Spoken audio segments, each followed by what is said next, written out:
I was at Reed in the 60s, and you know what they say about remembering the 60s. The 60s is a special case of a psychological phenomenon described by an 18th century Scottish poet. Distance lends enchantment to the view and robes the mountain in its azure blue. And nothing in recent times glows bluer than the 60s, electric Kool-Aid acid blue. That said, let me tell you one thing I remember quite distinctly from my time at Reed, something I didn't appreciate much then, but do now. Reed made me very uncomfortable. I'll give you an example. I arrived at Reed with a pretty good high school education, nervous as an 18-year-old ought to be, and full of myself at the same time. Hume 110.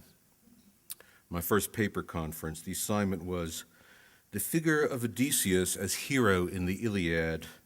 It's funny how you remember these things. I showed up for my paper conference at the appointed time. The professor amiably told me that this was a nice paper. That was a good start, I thought. And then he told me it was a shame I had written all over the nice paper. That was a shock to the system. It made me very uncomfortable. But it was the right thing to do. First, the professor knew his man. Let's give him a name. It was Richard Jones.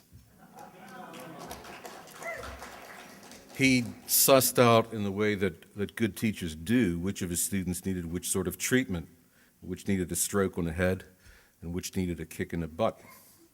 I was very clearly the latter, and I know for a fact that he was capable of considerable kindness. It was also the right thing to do because, having torn me down, and done it without the slightest malice, he acknowledged his responsibility to reconstruct the quivering remnants. How in future to pay greater respect to the pieces of paper for which so many Swedish trees had given their lives. How to say something instead of pretending to say something. How to have a point worth making and then to make it. But he and many other of my teachers at Reed, where I did not shine, to tell the truth, made me uncomfortable. And for that I'm now, and to some extent was at the time, very grateful. It was a good thing to do. The academic life, and indeed quite a lot of the things we do after leaving college, just are uncomfortable. You get criticized, sometimes severely, sometimes rightly. You get told you don't know what you're talking about, or that you aren't making sense, sometimes rightly. You get told that what you've done isn't good enough, sometimes rightly. That's life. And while liberal arts colleges shouldn't be in the business of preparation for specific jobs of work, there's nothing wrong with preparing students for life. Higher education has been making itself into a place where we're reluctant to make students uncomfortable, even if their best interests cry out for it. You don't get any better if you're comfortable. And if, as I hope, Reed still makes students uncomfortable in that sort of way, it's something to be very proud of. You have to get used to intellectual discomfort to make it your friend and not your enemy. Well, that's something generic about my time at Reed. Here's something specific. What I do for a living is teach and write in the history of science. That's a pretty specialized thing to do, and a lot of my friends are suitably puzzled about what that is. I'm sometimes puzzled myself. But on reflection, I think the story about how I fell into doing this curious thing that I do has a lot to do with Reed College. One thing it hasn't got to do with is any course I took on the subject, because there was none. I was a scientist at the time anyway, biology, and while I like to dabble in history, I wasn't getting any sense of vocation for history, any feeling that I was in the wrong field and ought to shift. In fact, I scarcely knew that there was such a thing as the history of science. Most students didn't know that then and don't know it now.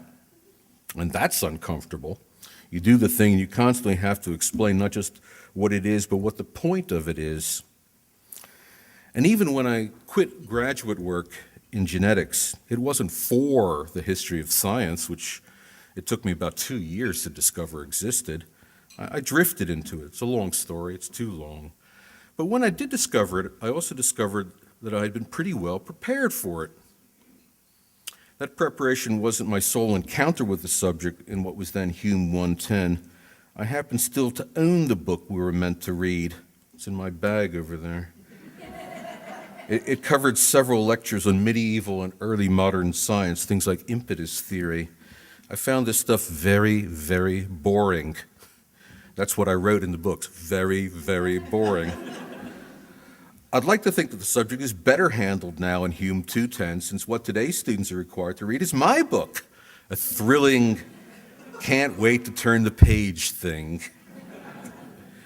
I arrived at Reed wanting to be liberally educated. True, I didn't know what I wanted to do, what I wanted to become of me, but I knew I didn't want to be narrow. I took intellectual breadth seriously. After all, I came to Reed just 2 years after C.P. Snow published his celebrated Two Cultures. This is the 50th anniversary of Two Cultures. And there was a part of me that simply accepted without question that you couldn't call yourself an educated person if you're ignorant of either science or of the so-called humanistic bits of culture. The sciences are better represented now in Reed's humanities teaching than they were in my time, and that's a good thing. But I think what really prepared me to do what I do now was how science was taught. Sometimes not so well, sometimes very well indeed, but almost always not as a body of finished ideas, a ship in a bottle, but as an ongoing human endeavor, people using all of their art to put ships into bottles, to make scientific knowledge.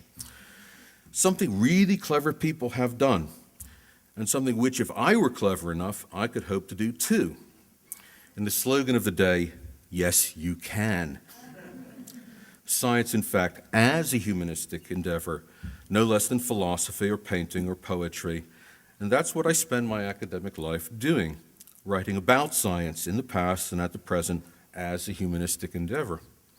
But that way of teaching science was itself, I think, just one aspect of what I and my fellow students, for the most part, took for granted at Reed. You were meant to, and you wanted to, take ownership of the stuff your teachers put on offer. Not just taste it, but digest it. Not just repeat it, but assimilate it. To figure out whether you really, really understood it, however uncomfortable that figuring out might make you. And it did.